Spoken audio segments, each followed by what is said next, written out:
Hello friends, welcome back to my channel. আমার ছোট্ট রুমা সোনা চ্যানেলে তোমাদের সকলকেই স্বাগত জানাই, অনেক অনেক ভালোবাসা। আশা করি তোমরা সকলেই ভালো আছো, আমিও খুব ভালো আছি। আর এখন চলে আসলাম এই ঘরের এইগুলো গুছাতে। আর সত্যি সকাল থেকে এইগুলো সব কাজ চলছে। মানে আগে আমি জামা কাপড়ের তাকগুলো একটু গুছালাম, কারণ এইগুলো তো সবসময় বের করা হচ্ছে, সবসময় ব্যবহার করা সেইভাবে গুছানো হচ্ছে না। তো এইসব তাকগুলো গুছানোর পর সবার শেষে ছেলের বইয়ের তাক ধরেছি।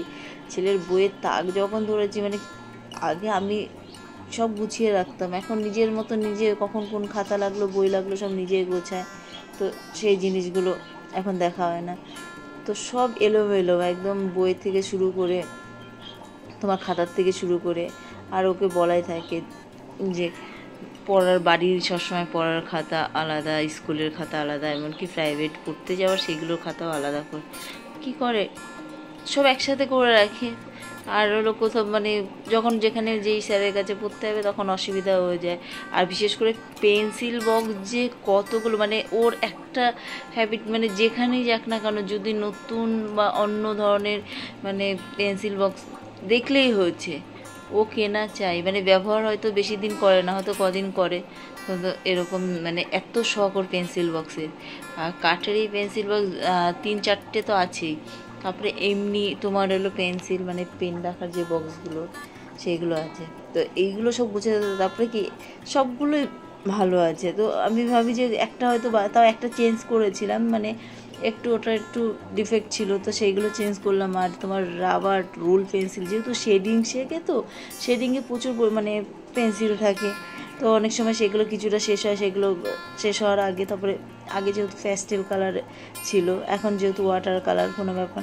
তো এইসব পেন্সিল, রং, এগুলো সমস্ত কিছু সব বইয়ের তাকের মধ্যে। আর একসাথে রাখলেও কি হয়, বইগুলোর অবস্থা খারাপ হয়ে যায়।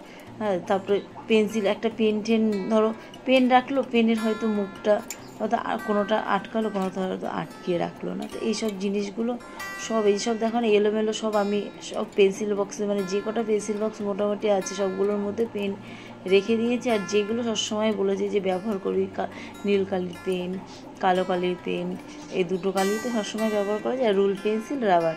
তো এইগুলো সবসময় অল্প কিছু ব্যাগের মধ্যে রাখবে, আর বাইরে যখন যেটা লাগবে তখন সেটা বের করে নিয়ে লিখতে। তো এই সমস্ত সব বের করে যায়। আর বিশেষ করে তোমার ওর ছোটো ছোটো যেসব স্টিকারগুলো থাকে না, বইয়ের স্টিকার, যেগুলো 3-4টে বই পেলাম, তার মধ্যে একটা বই পুরো আমি বাতিল করে দিলাম, কারণ এইগুলো বইয়ের তাকের মধ্যে রাখলে বই খাতা প্রচুর পরিমাণে রাখারও তো অসুবিধা হয়। আর যেগুলো একদম পুরো ছোটো হয়ে গেছে, পেন্সিল, রাবার বা এসব জিনিসগুলো টোটাল বাতিল করে দিলাম। আর কাগজের টুকরো, যেহেতু শেডিং করতে গেলে কাগজ লাগে, যেহেতু ওর উপর ও যখন যেটার প্রত্যেকটার মধ্যে না ছবি এঁকে রেখে দিয়েছে। খাতার হয়তো কোনো একটা জায়গায় হয়তো ঠাকুরের ছবি এঁকে দিয়েছে। তো এইগুলো আমি খাতাও কী করি, হয়তো অনেক সময় চেক করি, অনেক সময় চেক করা হয়। তো এরকম আমি আবার সবসময় বলি যে প্রত্যেকটা খাতার মধ্যে কেন, তো একটু বকলাম যে না বললেও হবে না, কারণ পড়ার জিনিসের মধ্যে এগুলো না করাই উচিত। তা আমি আবার বলার পর তারপর বলছে না, আর হবে না।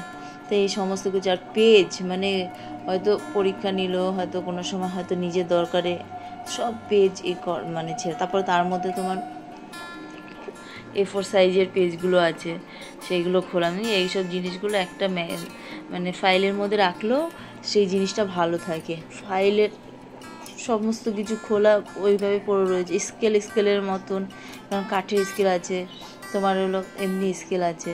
তো প্লাস্টিকের যে স্কেলগুলো, ওইগুলো তো বেশি থাকে না, ফাইবার টাইপের, এগুলো ভেঙে যায় কোনো একটা হলে, তাই ওই জন্য কাঠের স্কেল করে দেওয়া হয়েছে, যে ওটাই হলো তোমার সুবিধার। জ্যামিতির জন্য ছোটোখাটো স্কেল ঠিক আছে। তো এই সমস্ত গোছাতে না অনেক, প্রায় 3 ঘন্টা তো ম্যাক্সিমাম লেগেছেই। সব যে বই একটা একটা করে বের করে, হয়তো যেগুলো একদম বাতিল সেগুলো, হয়তো খাতাগুলো বিশেষ করে ওগুলো বাতিল করলাম, বাড়ির খাতা, পড়ার খাতাগুলো রেখে দিয়েছি, যেহেতু পরীক্ষার জন্য লাগতে পারে, তো ওইগুলো আলাদা সাইডে রেখে দিয়েছি। আর যেগুলো বাড়ির খাতা সবসময় ব্যবহার করে সেগুলো টোটালটাই আমি বাতিল করলাম, কারণ ওপরে নতুন খাতা আনা হচ্ছে, খাতা রাখা হচ্ছে, অসুবিধাও হয়। তো এই সমস্তর জন্য সমস্ত কিছু বাতিল করে এইগুলো সব। আর এই সব তারপরে তোমার হলো গুগল ম্যাপের জন্য, ম্যাপের যে ওই সব পেজগুলো আছে। তা সমস্ত যে যে পাখাও চলছিল, গরমে ভালোও লাগছিল না, তখন কী করবো, সব পেজগুলো একসাথে করে এগুলো রাখলাম। তো এইসব জিনিস গুছাতে বলো টাইমও তো লাগে, তারপরে তো ঘরের কাজকর্ম থাকে, সমস্ত কিছু কাজকর্ম সেরে তারপরে এদিকে কাজগুলো করতে আসলাম। আর নাহলে ওইদিকে রান্না যদি আগে ওইদিকে রান্না টান্না সব পুরো কমপ্লিট করে তারপরে এদিকের কাজগুলো করেছি, নাহলে তো এই কাজ করতে গেলে অন্য কাজ করা হবে। ওরকম কাজের মাঝখান দিয়ে আজকে যেরকম এই কাজগুলো পুরো কমপ্লিট হলো, আর ধরতে হবে না। এক এক দিন এক এক সময় এক এক জিনিস হলো কাজগুলো করি।